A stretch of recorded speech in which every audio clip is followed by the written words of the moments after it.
Manu the great है ये कहना चाहती है कि मनी मिराज जो था, जिसके साथ मनु द ग्रेट ये काम कर रही थी, यानी ये मनी मिराज के साथ मनु द ग्रेट काम कर रही थी, उस समय मनी मिराज का ये हीरोइन हुआ करती थी। लेकिन कुछ दिन बीतने के बाद ये मनु द ग्रेट है कुछ इस तरह से बयान ये चीज़ मेरा शोषण करने से पहले, मेरे साथ हम बिस्तर होने से पहले, मेरे साथ शादी के वादे करने से पहले, अपने घर ले जाने से पहले, अपने घर में रखने से पहले, मेरे से एक एक पैसे का हिसाब लेने से पहले। जी हाँ दोस्तों, मनु द ग्रेट का कहना है कि मनी मिराज हमारे साथ गलत किया, शोषण किया। वो पता ना क्या क्या बोल रही है, आप लोग खुद स्क्रीन पर ये देख रहे हैं।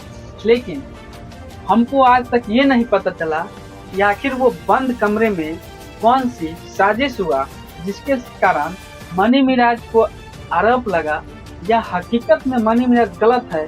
तो अब मनी मिराज जब जेल से आते हैं तब पता चलेगा। लेकिन इस बयान के बाद जब एक अगला वीडियो चलाते हैं, ये वीडियो है जब मीडिया वाले मनु द ग्रेट से ये सवाल करते हैं कि मनु जी, मनी मिराज क्या आपका बॉयफ्रेंड है?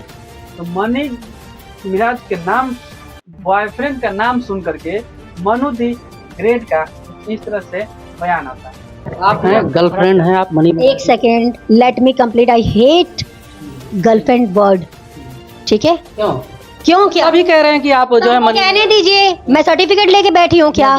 सबको सर्टिफिकेट देने के लिए बैठी हूँ क्या? मैं किसकी क्या? विवाद होने से पहले इनका ये बयान था, लेकिन अब हो सकता है कि ये छुपा कर रखी हो या सोच के रखी हो कि हम आगे चल के कुछ अलग करेंगे, मनी मिराज को फंसाएंगे या हकीकत है वो हकीकत दिखाएंगे। अब ये हमको समझ में नहीं आया।